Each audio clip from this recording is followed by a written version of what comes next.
Himalayan റിവേഴ്സിൻ്റെ part 3 video നമുക്ക് നോക്കാം. അതിൽ നമ്മൾ ബ്രഹ്മപുത്ര റിവറും അതിൻ്റെ ട്രിബ്യൂട്ടറീസിനെ കുറിച്ചൊക്കെയാണ് ഡിസ്കസ് ചെയ്യുന്നത്. ബ്രഹ്മപുത്ര നദിയുടെ ഉത്ഭവം വരുന്നത്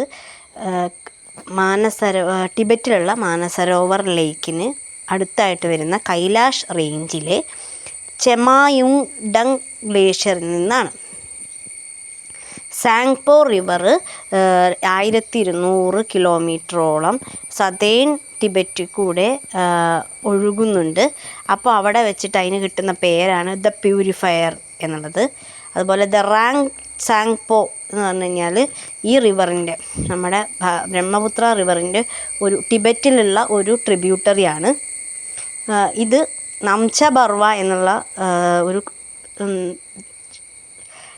സ്റ്റീപ്പായിട്ടുള്ളൊരു സ്ഥലത്ത് വെച്ചിട്ട്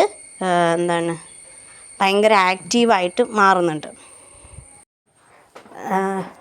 സിയാങ് അല്ലെങ്കിൽ ഡിഹാങ് എന്നറിയപ്പെടുന്ന നദി ചെരുവുകളിലൂടെ ഒഴുകി അത് അരുണാചൽ പ്രദേശിലൂടെയാണ് ഇന്ത്യയിലേക്ക് എത്തുന്നത്.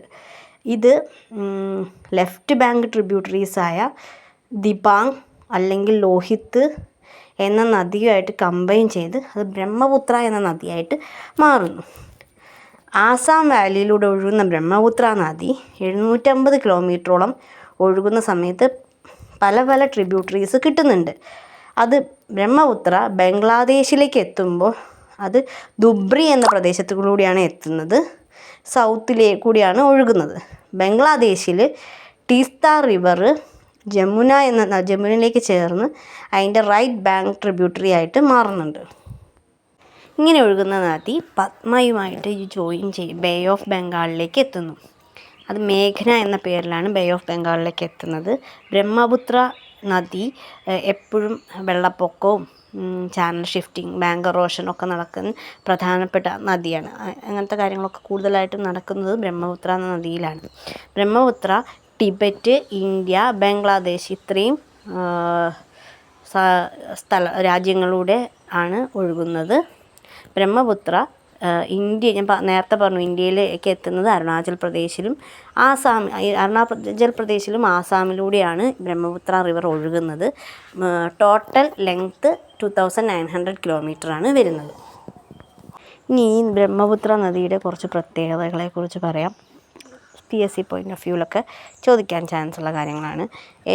ഹിമാലയൻ റിവേഴ്സിൽ ഏറ്റവും കുറവ് പൊല്യൂഷൻ സംഭവിക്കുന്നത് ബ്രഹ്മപുത്ര നദിയിലാണ്. അതുപോലെ തന്നെ ഹിമാലയൻ റിവേഴ്സിൽ ഏറ്റവും ലാർജസ്റ്റ് വോളിയം ഓഫ് വാട്ടർ, ഏറ്റവും കൂടുതൽ വെള്ളം ഉള്ളത് ബ്രഹ്മപുത്ര നദിയിലാണ്. സോറോ ഓഫ് ആസാം എന്നറിയപ്പെടുന്നത് ബ്രഹ്മപുത്ര നദിയാണ്.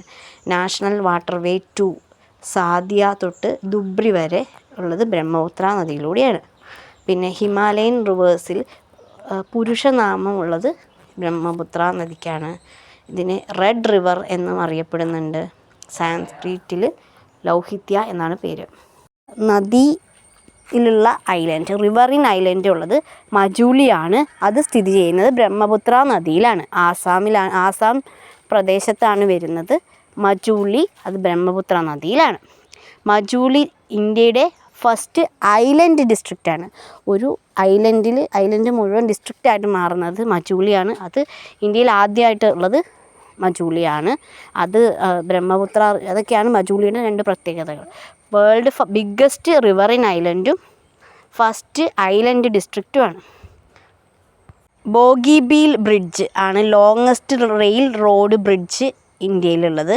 അത് ബ്രഹ്മപുത്ര നദിക്ക് കുറുകെയാണ് ഉള്ളത്. മേജർ സിറ്റീസ് ദിബ്രുഗർ ആൻഡ് ഗുവാഹട്ടിയാണ് ആസാമിലുള്ള. ഇത് കൂടുതലും ആസാം, അരുണാചൽ പ്രദേശ്, ടിബറ്റ് ഈ ഭാഗങ്ങളിലുള്ളത് കൊണ്ട് പേരുകളൊക്കെ പഠിക്കാൻ കുറച്ച് ബുദ്ധിമുട്ടാണ്. പക്ഷെ എന്നാലും ഓർത്ത് വയ്ക്കുക, മാക്സിമം പേരുകളും ഓർത്ത് വയ്ക്കുക.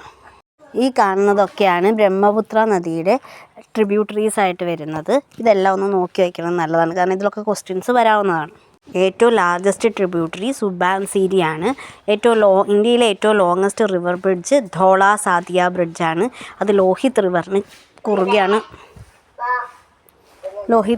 കുറുകെയാണുള്ളത്. സുന്ദർബാൻ ഡെൽറ്റ ലോകത്തിലെ തന്നെ ഏറ്റവും ലാർജസ്റ്റ് ഡെൽറ്റയും ഗംഗയ്ക്കും ബ്രഹ്മപുത്ര നദിക്കും കുറുകെയാണ് വരുന്നത്.